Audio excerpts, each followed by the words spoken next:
ಆತ್ಮೀಯ ವಿದ್ಯಾರ್ಥಿಗಳೇ, ಹಿಂದಿನ ತರಗತಿಯಲ್ಲಿ ನಾವು ತುಷ್ಟಿಗುಣ ಎಂದರೇನು, ಆ ತುಷ್ಟಿಗುಣಕ್ಕೆ ಸಂಬಂಧಪಟ್ಟ ಲಕ್ಷಣಗಳು ಏನು, 3 ಲಕ್ಷಣಗಳು ನಾವು ಚರ್ಚೆ ಮಾಡಿದ್ದೀವಿ. ಮತ್ತು ಆ ತುಷ್ಟಿಗುಣದ ಮಾಪನ, ಯಾವ ರೀತಿ ನಾವು ಮಾಪನ ಮಾಡ್ತೀವಿ, ಒಟ್ಟು ತುಷ್ಟಿಗುಣ, ಸೀಮಾಂತ ತುಷ್ಟಿಗುಣ.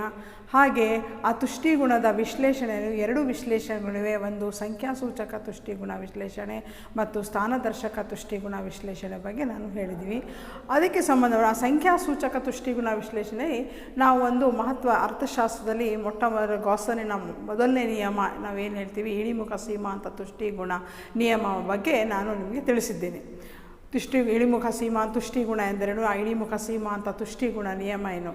ಈಗ ಅದರ ಮಹತ್ವಕ್ಕೆ ಸಂಬಂಧಪಟ್ಟ ಈ ನಿಯಮ, ಇಳಿಮುಖ ಸೀಮಾಂತ ತುಷ್ಟಿಗುಣ ನಿಯಮ ಅರ್ಥಶಾಸ್ತ್ರದಲ್ಲಿ ಎಷ್ಟು ಮಹತ್ವವಾಗಿದೆ ಅಂದರೆ, ಅದು ಇತರೆ ನಿಯಮಗಳಿಗೆ, ಅರ್ಥಶಾಸ್ತ್ರದ ಇತರೆ ನಿಯಮಗಳಿಗೆ ಒಂದು ರೀತಿಯ ನಿಯಮ ಬುನಾದಿಯಾಗಿದೆ. It has become a foundation to all other economic laws. So ಅದರಲ್ಲಿ ಒಂದು ಈ ಪ್ರಮುಖ ನಿಯಮ ಯಾವುದು ಅಂದರೆ ಬೇಡಿಕೆಯ ನಿಯಮ. ಈಗ ನಾವು ಇಂದಿನ ತರಗತಿಯಲ್ಲಿ ಬೇಡಿಕೆ ನಿಯಮ, ಒಂದು ಸರಕಿನ ಸನ್ನಿವೇಶದಲ್ಲಿ ಬೇಡಿಕೆ ರೇಖೆಯ ನಿಷ್ಪತ್ತಿ ಹೇಗೆ ಅಂದರೆ ಇಳಿಮುಖ ಸೀಮಾಂತ ತುಷ್ಟಿಗುಣ ನಿಯಮ ಬಗ್ಗೆ ಹೇಳ್ತೀವಿ. ಹಾಗೆ ಬೇಡಿಕೆ ಎಂದರೇನು, ಬೇಡಿಕೆ ರೇಖೆ ಎಂದರೇನು, ಆ ಬೇಡಿಕೆ ನಿಯಮ ಎಂದರೇನು.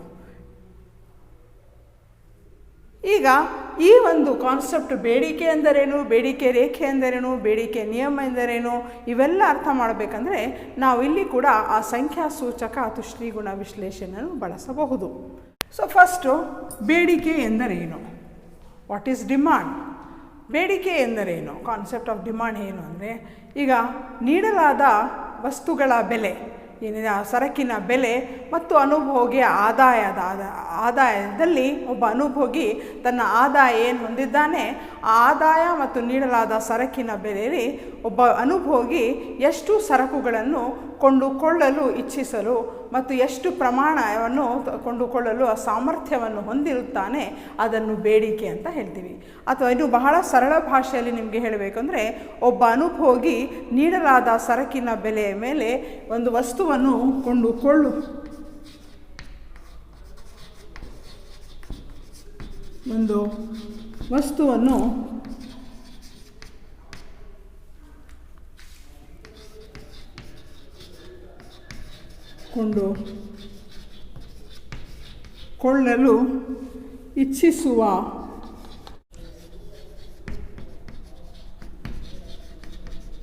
ಇಚ್ಛಿಸುವ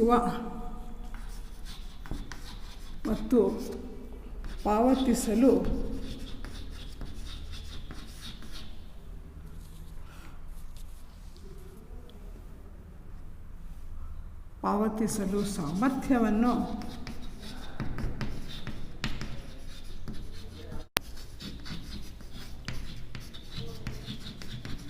ಹೊಂದಿರುವ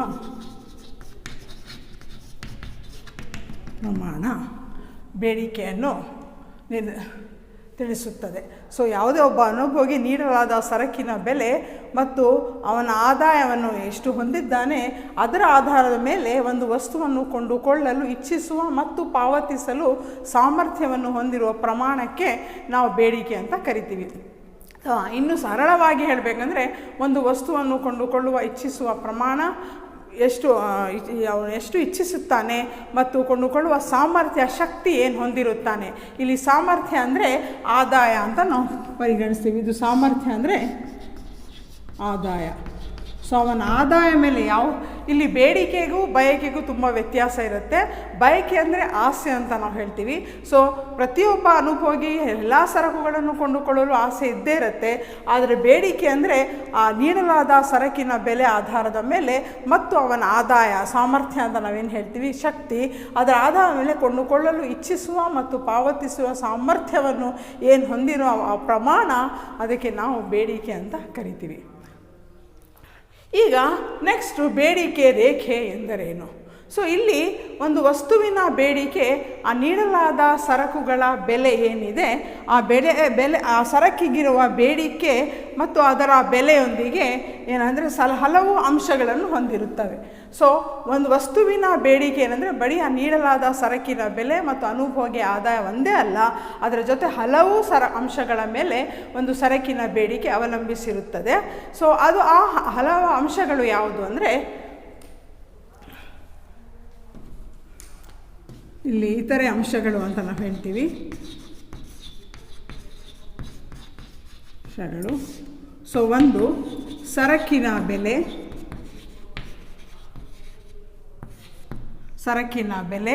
ಎರಡನೇದು ಇತರೆ ಸರಕುಗಳ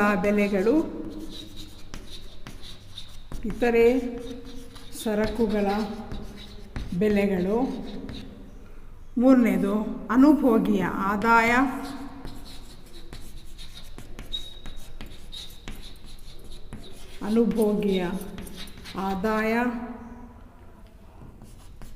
ಅಭಿರುಚಿ, ಆದ್ಯತೆ. ಈ ರೀತಿ ಹಲವು ಅಂಶಗಳ ಆಧಾರದ ಮೇಲೆ ಆ ವಸ್ತುವಿನ ಬೇಡಿಕೆ ಅವಲಂಬಿಸಿರುತ್ತದೆ. ಇಲ್ಲಿ ಮುಖ್ಯವಾಗಿ ನಾವೇನು ಮಾಡ್ತೀವಿ ಅಂದರೆ ಎಲ್ಲ ಅಂಶಗಳು ಇಟ್ಕೊಂಡು ಸರಕಿನ ಬೆಲೆ ಮತ್ತು ಅನುಭೋಗಿ ಆದಾಯ ಈ ಎರಡೂ ಅಂಶಗಳು ಮಾತ್ರ ಲೆಕ್ಕಕ್ಕೆ ತಗೊಂಡು ಇತರೆ ಸರಕುಗಳ ಬೆಲೆಗಳು ಸ್ಥಿರವಾಗಿಟ್ಟುಕೊಂಡು, ಅಂದರೆ ಇತರೆ ಸರಕುಗಳು ಅಂದರೆ ಅದು ಬದಲಿ ಸರಕುಗಳು ಇರಬಹುದು, ಹಾಗೆ ಅಭಿರುಚಿ, ಆದ್ಯತೆ ಇವೆಲ್ಲ. ಸೊ ಒಬ್ಬ ಅನುಭೋಗಿಯ ಆದಾಯವನ್ನು ಸ್ಥಿರವಾಗಿಟ್ಟುಕೊಂಡು ವಸ್ತುವಿನ ಬೆಲೆ ಏನು ನೀಡಲಾಗಿದೆ ಮಾರುಕಟ್ಟೆಯಲ್ಲಿ ಅದರ ಆಧಾರದ ಮೇಲೆ ಒಬ್ಬ ವ್ಯಕ್ತಿ ಎಷ್ಟು ಸರಕುಗಳ ಪ್ರಮಾಣ ಕೊಂಡುಕೊಳ್ಳುತ್ತಾನೆ ಅದಕ್ಕೆ ನಾವು ಬೇಡಿಕೆ ಅನುಸೂಚಿ ಅಂತ ಕರಿತೀವಿ. ಸೊ ಈ ಬೇಡಿಕೆ ಅನುಸೂಚಿಯನ್ನು ನಾವು ನಕ್ಷೆ ರೂಪದಲ್ಲಿ ವ್ಯಕ್ತಪಡಿಸಿದಾಗ ಅದಕ್ಕೆ ಬೇಡಿಕೆ ರೇಖೆ ಅಂತ ಕರಿತೀವಿ. ಸೊ ಈಗ ಬೇಡಿಕೆ ರೇಖೆ, ಇಲ್ಲಿ ಒಂದು ಸರಳ ಉದಾಹರಣೆಯನ್ನು ನೀಡಲಾಗಿದೆ, ಬೇಡಿಕೆ ಅನುಸೂಚಿ. ಸೊ ಒಂದು ವಸ್ತುವಿನ ಬೆಲೆ 50 ರೂಪಾಯಿ ಇದ್ದಾಗ ಒಬ್ಬ ಅನುಭೋಗಿ ಅವನ ಆದಾಯವನ್ನು ಸ್ಥಿರವಾಗಿಟ್ಟುಕೊಂಡು ಏನು ನೀಡಲಾಗಿದೆ ಸರಕಿನ ಬೆಲೆ, ಆ ಸರಕಿನ ಬೆಲೆ ₹50 ಇದ್ದಾಗ ಪ್ರಮಾಣ ಕೊಂಡುಕೊಳ್ಳುವಲು ಎಷ್ಟು ಅಂದರೆ 10 kg. ಅದು ಕಿತ್ತಳೆ ಹಣ್ಣು ಇರ್ಬೋದು ಅಥವಾ ಯಾವುದೇ ಒಂದು ವಸ್ತು ಇರ್ಬೋದು, ಇಲ್ಲಿ ಎಕ್ಸಾಂಪಲ್ ಕಿತ್ತಳೆ ಹಣ್ಣು ಅಂತ. ಹಾಗೆ ಬೆಲೆ ₹40 ಇಳಿಕೆ ಆದಾಗ ಎಷ್ಟು ಕೊಂಡುಕೊಳ್ಳೋದು ಅಂದರೆ 20 kg. ಬೆಲೆ ₹30 ಆದಾಗ ಇಲ್ಲಿ ಕೊಂಡುಕೊಳ್ಳಲು ಪ್ರಮಾಣ ಜಾಸ್ತಿ ಆಗ್ತಾ ಇದೆ. ಸೊ ಹಾಗೆ ₹20 ಆದಾಗ 40 kg, ₹10 ಆದಾಗ 50 kg. ಸೊ ಇಲ್ಲಿ ಏನಂದರೆ ನಾವು ಇಳಿಮುಖ ಸೀಮಾಂತ ತುಷ್ಟಿಗುಣ ನಿಯಮ ನಮ್ಗೆ ಏನು ಹೇಳುತ್ತೆ ಅಂದರೆ, ಯಾವುದೇ ಒಂದು ವಸ್ತುವನ್ನು ನಾವು ಹೆಚ್ಚು ಪ್ರಮಾಣದಲ್ಲಿ ಕೊಳ್ಳುವಾಗ ಆ ತುಷ್ಟಿಗುಣ, ಸೀಮಾಂತ ತುಷ್ಟಿಗುಣವನ್ನು ಕಡಿಮೆ ಆಗುತ್ತೆ. ಹಾಗೆ ಇಲ್ಲಿ ಏನಂದರೆ ಯಾವುದೇ ವಸ್ತುವಿನ ಬೆಲೆ ಇಲ್ಲಿ ಜಾಸ್ತಿ ಆದಾಗ ₹10, ₹20, ₹30 ಜಾಸ್ತಿ ಆಗ್ತಿದಾಗ ಅಲ್ಲಿ ಏನಾಗುತ್ತೆ ಅಂದರೆ ಆ ಸರಕಿನ ಪ್ರಮಾಣ ಕಡಿಮೆ ಆಗುತ್ತೆ, 50, 40 ಈ ರೀತಿ ಕಡಿಮೆ ಆಗುತ್ತೆ. ಸೊ ಹಾಗೆ ನೀವು ವಿರುದ್ಧವಾಗಿ ತಗೊಂಡ್ರೆ ಏನಾಗುತ್ತೆ ಅಂದರೆ ಬೆಲೆ ಕಡಿಮೆ ಇಳಿಕೆ ಆದಾಗ ವಸ್ತುವಿನ ಪ್ರಮಾಣ ಜಾಸ್ತಿ ಆಗುತ್ತೆ. ಸೊ ಒಬ್ಬ ಅನುಭೋಗಿ ಇದು ಸಹಜ ಒಂದು ಪರಿಸ್ಥಿತಿ ಏನಂದರೆ, ಒಬ್ಬ ಅನುಭೋಗಿ ಅವನ ಹೆಚ್ಚು ಪ್ರಮಾಣ ಸರಕಿನ ಪ್ರಮಾಣ ಹೆಚ್ಚು ಇದ್ದಾಗ ಅವನು ಕಡಿಮೆ ಬಯಸ್ತಾನೆ. ಸೊ ಆದ್ದರಿಂದ ಕಡಿಮೆ ಬೆಲೆಗೆ ಹೆಚ್ಚು ತಗೊಳ್ಳೋಕ್ಕೆ ಪ್ರಯತ್ನ ಮಾಡ್ತಾನೆ. ತುಷ್ಟಿಗುಣ ಏನಾಗುತ್ತೆ ಅಂದರೆ ವಸ್ತುವಿನ ಪ್ರಮಾಣ ಜಾಸ್ತಿ ಆದಾಗ ತುಷ್ಟಿಗುಣ ಕಡಿಮೆ ಆಗುತ್ತೆ. ಸೊ ಈ ರೀತಿ ಇಳಿಮುಖ ಸೀಮಾಂತ ತುಷ್ಟಿಗುಣ ನಿಯಮ ಆಧಾರದ ಮೇಲೆ ನಾವು ಒಂದು ಬೇಡಿಕೆ ರೇಖೆಯನ್ನು ನಿಷ್ಪತ್ತಿ ಅಂದರೆ ಡಿರೈವ್ ಮಾಡಬಹುದು. ಸೊ ಅದರಿಂದ ನಾವು ಹೇಗೆ ಅಲ್ಲಿ ಬೇಡಿಕೆ ರೇಖೆ ನಿಷ್ಪತ್ತಿ ಡೆರಿವೇಷನ್ ಮಾಡ್ಬೋದು ಅಂದರೆ, ಫಸ್ಟು ಬೇಡಿಕೆ ಎಂದರೇನು ಅರ್ಥ ಮಾಡ್ಕೋಬೇಕು. ಸೊ ಬೇಡಿಕೆ ಎಂದರೇನು ಅಂದರೆ ಯಾವುದೇ ಒಂದು ವಸ್ತುವನ್ನು ಕೊಂಡುಕೊಳ್ಳುವ ಮನಸ್ಸು ಮತ್ತು ಕೊಂಡುಕೊಳ್ಳುವ ಶಕ್ತಿ, ಈ ಎರಡೂ ಆಧಾರದ ಮೇಲೆ ಅವಲಂಬಿಸಿರುತ್ತದೆ. ಮನಸ್ಸು ಇರಬೇಕು ನಮಗೆ ಮತ್ತು ಶಕ್ತಿನೂ ಇರಬೇಕು. ನಾವು ಇಚ್ಛಿಸಬೇಕು ಮತ್ತು ನಮ್ಮಲ್ಲಿ ಅಷ್ಟು ಆದಾಯ ಕೂಡ ನಾವು ಹೊಂದಿರಬೇಕು. ಹಾಗೆ ಬೇಡಿಕೆ ರೇಖೆ ಎಂದರೇನು ಅಂದರೆ, ಈ ಬೇಡಿಕೆ ರೇಖೆ ನಾವು ವಸ್ತುವಿನ ಬೆಲೆ ಮತ್ತು ಪ್ರಮಾಣ ಏನಿದೆ ಅದಕ್ಕೆ ವಿರುದ್ಧ ಸಂಬಂಧವನ್ನು, ಋಣಾತ್ಮಕ ಸಂಬಂಧವನ್ನು ವಿವರಿಸುತ್ತದೆ. ಅದನ್ನು ನಾವು ಬೇಡಿಕೆ ರೇಖೆ ಅಂತ, ಬೇಡಿಕೆ ನಿಯಮ ಅಂತ ಕರಿತೀವಿ. ಸೊ ಆ ಬೇಡಿಕೆ ನಿಯಮವನ್ನು ನಾವು ಒಂದು ನಕ್ಷೆ ರೂಪದಲ್ಲಿ ವ್ಯಕ್ತಪಡಿಸಿದಾಗ ನಮಗೆ ಒಂದು ಬೇಡಿಕೆ ರೇಖೆಯನ್ನು ದೊರೆಯುತ್ತದೆ. ಸೊ ಈಗ ಬೇಡಿಕೆ ಅನುಸೂಚಿ ಆಧಾರದ ಮೇಲೆ ನಾವು ಒಂದು ನಕ್ಷೆ ರೂಪದಲ್ಲಿ ಇದು ವ್ಯಕ್ತಪಡಿಸಿದಾಗ ನಮಗೆ ಒಂದು ಬೇಡಿಕೆ ರೇಖೆಯನ್ನು ದೊರೆಯುತ್ತದೆ. ಹೇಗೆ ಅಂದರೆ, ನಾವು OX ಅಕ್ಷ ಸಮಾನಾಂತರ ಅಕ್ಷ ಏನಿದೆ ಇಲ್ಲಿ ಪ್ರಮಾಣವನ್ನು ಅಳತೆ ಮಾಡ್ತೀವಿ, ತೋರಿಸಲಾಗಿದೆ. OY ಅಕ್ಷ ಈ ಲಂಬಾಂತರ ಅಕ್ಷದಲ್ಲೇ ವಸ್ತುವಿನ ಬೆಲೆಯನ್ನು ವ್ಯಕ್ತಪಡಿಸುವುದು. ಹಾಗೆ ಇಲ್ಲಿ ಆ ಬೆಲೆ ಏನಂದರೆ ಇಲ್ಲಿ 10, 20, 30, 40, 50 ಪ್ರಮಾಣ ಹಾಗೆ ನಾವು ಹೋಗ್ತೀವಿ. ಇಲ್ಲಿ 10, 20, 30, 40, 50, 60. ಸೊ ವಸ್ತುವಿನ ಬೆಲೆ ರೂಪಾಯಿ 10 ಇದ್ದಾಗ ಬೆಲೆ ಎಷ್ಟು ಪ್ರಮಾಣ ಅಂದರೆ 50. ಬೆಲೆ 20 ರೂಪಾಯಿ ಆದಾಗ 40, 30 ರೂಪಾಯಿ ಆದಾಗ 30, 40 ರೂಪಾಯಿ ಆದಾಗ 20 kg, 50 ರೂಪಾಯಿ ಆದಾಗ ಇಲ್ಲಿ 10 kg. ಸೊ ಈ ರೀತಿ ಬೇಡಿಕೆ ರೇಖೆ ಇಲ್ಲಿ ಇಳಿಮುಖ ಇಳಿಜಾರನ್ನು ಹೊಂದಿದೆ. ಸೊ ಇಳಿಮುಖ ಇಳಿಜಾರು ಹೊಂದಿದ್ದಕ್ಕೆ ಕಾರಣ ಏನಂದರೆ ನಮ್ಮ ಇಳಿಮುಖ ಸೀಮಾಂತ ತುಷ್ಟಿಗುಣ ನಿಯಮ.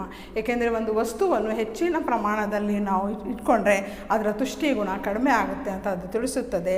ಆದ್ದರಿಂದ ಬೇಡಿಕೆ ರೇಖೆ ಏನು ತಿಳಿಸುತ್ತದೆ ಅಂದರೆ ಆ ಬೆಲೆಗೂ ಮತ್ತು ಪ್ರಮಾಣಕ್ಕೂ ಋಣಾತ್ಮಕ ಸಂಬಂಧವನ್ನು ಹೊಂದಿದೆ. ಸೊ ಆದ್ದರಿಂದ ನಾವು ಈಗ ಬೇಡಿಕೆ ನಿಯಮ ಎಂದರೇನು ಅಂತ ಹೇಳಬೇಕು ಅಂದರೆ ಇತರೆ ವಸ್ತುಗಳು ಅಂದರೆ ಅಂಶಗಳು ಸ್ಥಿರ ಇದ್ದಾಗ ಒಂದು ವಸ್ತುವಿನ ಬೆಲೆ ಹೆಚ್ಚು ಆದಾಗ ಅಥವಾ ವಸ್ತುವಿನ ಬೆಲೆ ಕಡಿಮೆ ಆದಾಗ ಬೇಡಿಕೆ ಪ್ರಮಾಣ ಹೆಚ್ಚಾಗುತ್ತದೆ, ಅಥವಾ ವಸ್ತುವಿನ ಬೆಲೆ ಜಾಸ್ತಿ ಆದಾಗ ಬೇಡಿಕೆ ಪ್ರಮಾಣ ಕಡಿಮೆ ಆಗುತ್ತೆ. ಸೊ ಈ ಬೇಡಿಕೆಯ ನಿಯಮವನ್ನು ನಾವು ಹೇಗೆ ವ್ಯಕ್ತಪಡಿಸಬಹುದು ಅಂದರೆ ಇತರೆ ಅಂಶಗಳು ಸ್ಥಿರವಾಗಿಟ್ಟುಕೊಂಡು ಯಾವುದೇ ಒಂದು ಸರಕಿನ ಬೆಲೆ ಹೆಚ್ಚಾದಾಗ ಬೇಡಿಕೆ ಪ್ರಮಾಣ ಕಡಿಮೆ ಆಗುತ್ತೆ, ಬೆಲೆ ಕಡಿಮೆ ಆದಾಗ ಬೇಡಿಕೆ ಪ್ರಮಾಣ ಜಾಸ್ತಿ ಆಗುತ್ತೆ.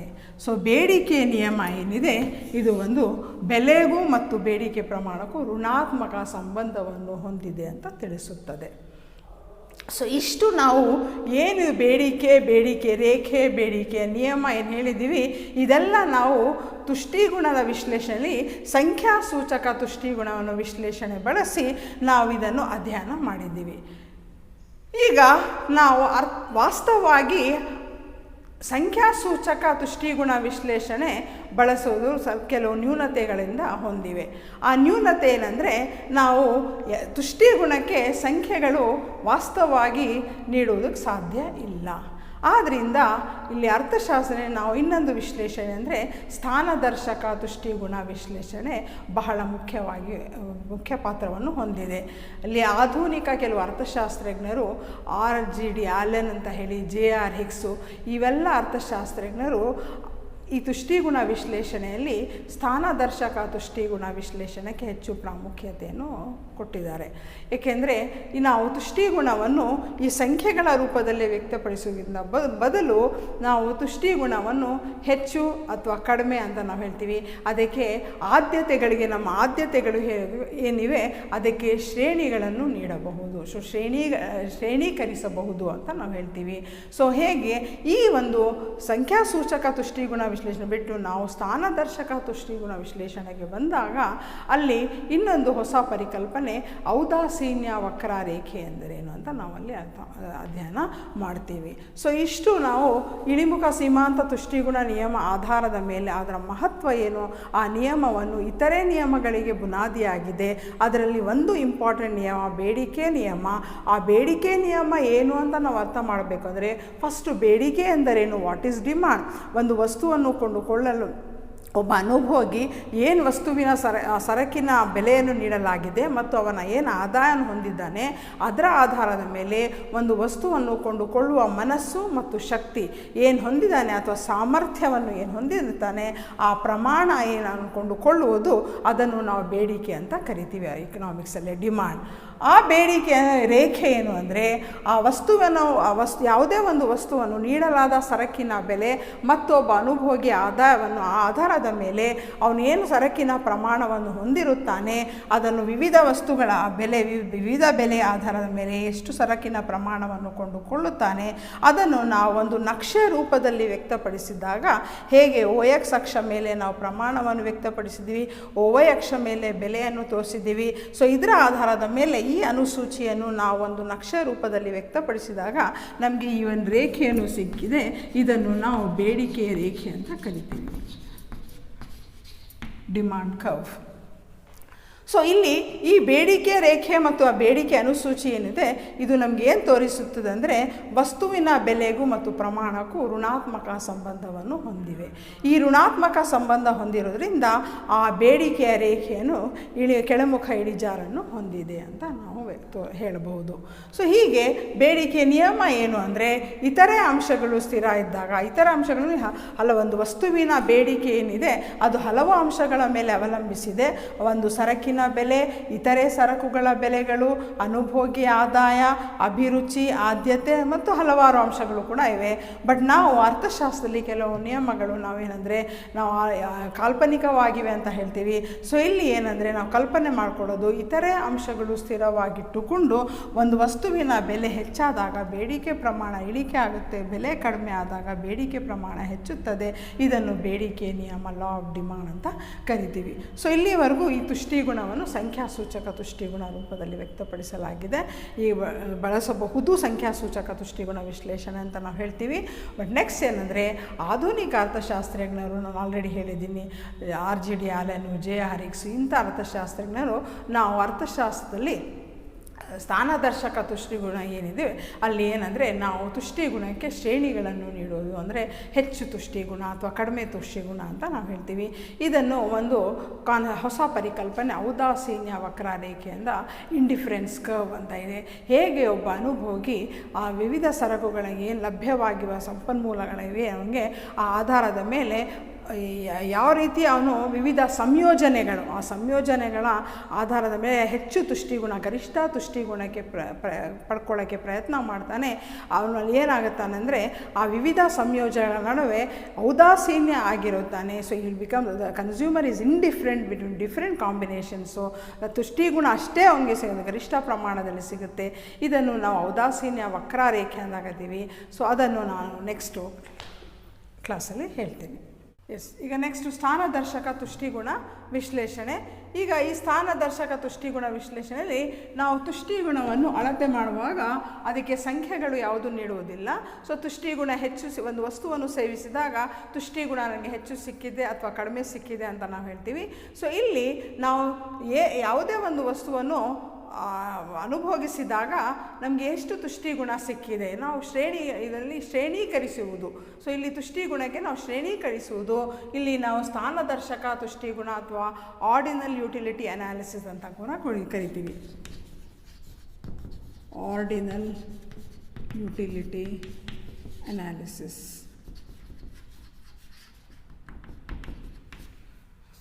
ಸೊ ಸಂಖ್ಯಾಸೂಚಕ ವಿಶ್ಲೇಷಣೆ ನಾವು ಕಾರ್ಡಿನಲ್ ಅಂತ ಹೇಳ್ತೀವಿ. ಸ್ಥಾನದರ್ಶಕ ತುಷ್ಟಿಗುಣ ವಿಶ್ಲೇಷಣೆಗೆ ಆರ್ಡಿನಲ್ ಯುಟಿಲಿಟಿ ಅನಾಲಿಸಿಸ್. ಇಲ್ಲಿ ನಾವು ಮುಖ್ಯವಾಗಿ ಅಧ್ಯಯನ ಮಾಡೋದಂದರೆ ಔದಾಸೀನ್ಯ ವಕ್ರ ರೇಖೆ ಎಂದರೇನು. ಔದಾಸೀನ್ಯ ವಕ್ರ ರೇಖೆ ಎಂದರೇನು.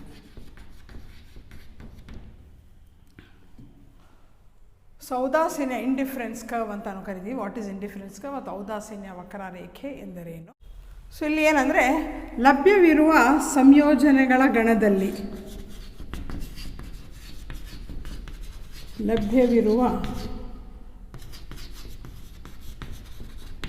ಸಂಯೋಜನೆಗಳ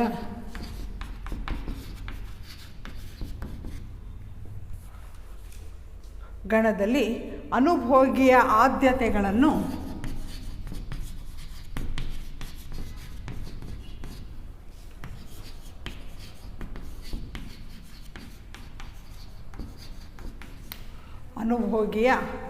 ಆದ್ಯತೆಗಳನ್ನು ರೇಖಾತ್ಮಕವಾಗಿ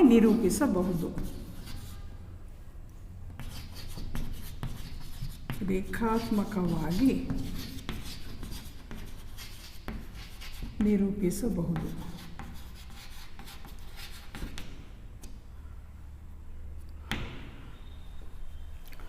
ಸೊ ವಿವಿಧ ಲಭ್ಯವಿರುವ ಸಂಯೋಜನೆಗಳ ಗಣದಲ್ಲಿ ಅನುಭೋಗಿ ಆದ್ಯತೆಗಳನ್ನು ರೇಖಾತ್ಮಕವಾಗಿ ನಿರೂಪಿಸಬಹುದು.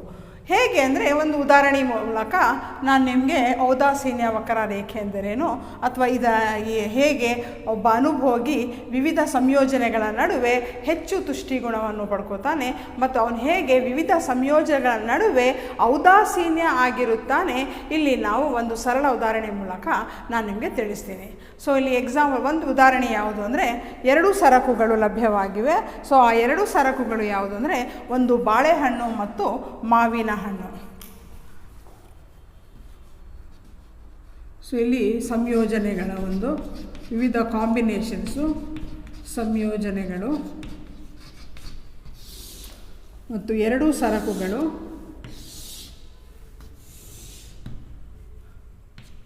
ಸೊ ಒಂದು ಮಾವಿನ ಹಣ್ಣುಗಳು, ಇನ್ನೊಂದು ಬಾಳೆಹಣ್ಣು.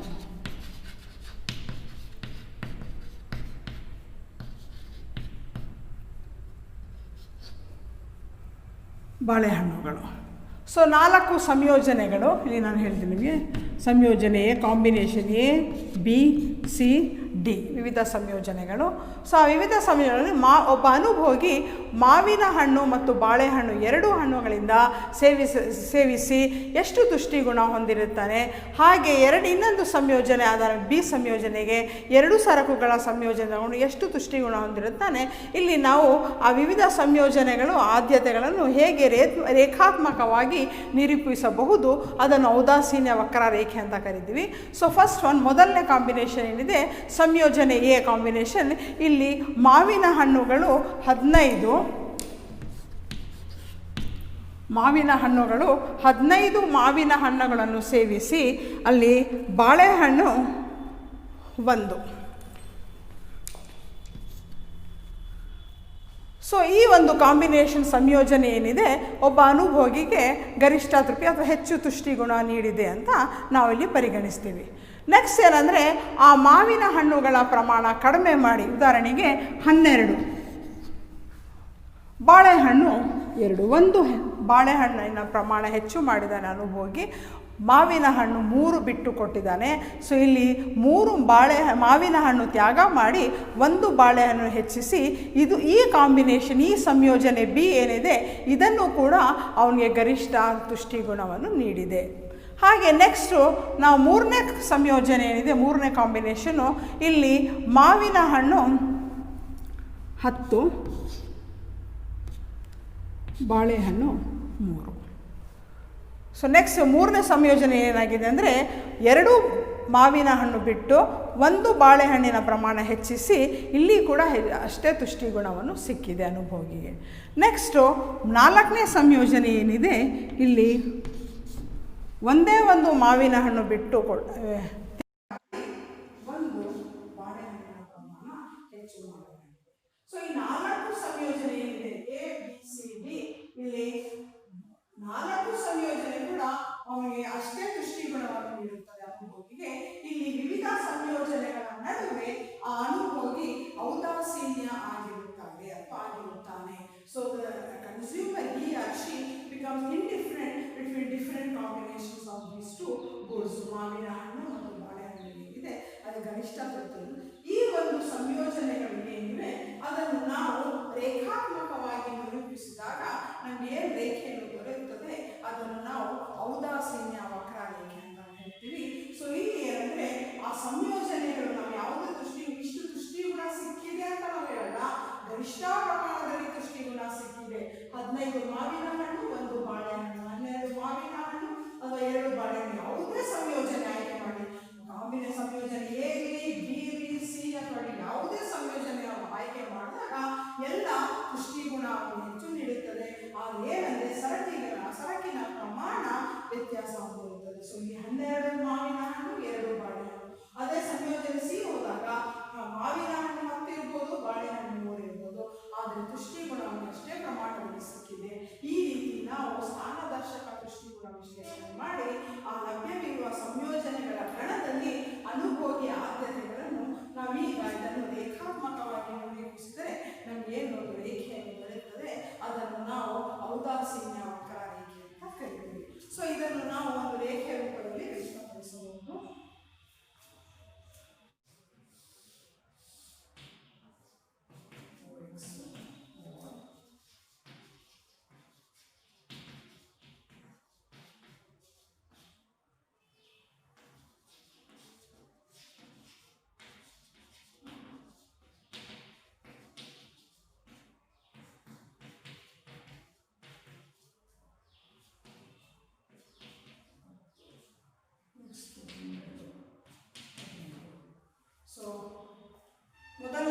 ಕಾಂಬಿನೇಷನ್ಗೆ ಸಂಯೋಜನೆಯೇ ಇದೆ. 15 ಬಾಳೆಹಣ್ಣಿದ್ದಾಗ 15 ಮಾವಿನ ಹಣ್ಣು, 1 ಬಾಳೆಹಣ್ಣು. ನೆಕ್ಸ್ಟು ಸಂಯೋಜನೆ ಬಿ ಏನಿದೆ, ಸಂಯೋಜನೆ ಬಿ ಯಲ್ಲಿ 12 ಬಾಳೆಹಣ್ಣು ಮಾವಿನ ಹಣ್ಣು, 2 ಬಾಳೆಹಣ್ಣು. ನೆಕ್ಸ್ಟ್ ಸಂಯೋಜನೆ ಸಿ 10 ಮಾವಿನ ಹಣ್ಣು, 3 ಬಾಳೆಹಣ್ಣು.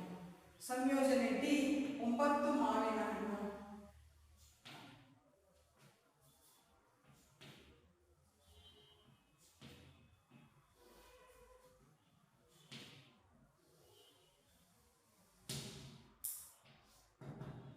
ಸೊ ಇದು ಇಂಡಿಫರೆನ್ಸ್ ಉದಾಸೀನ ವಕ್ರರೇಖೆ ಅಂತೀವಿ.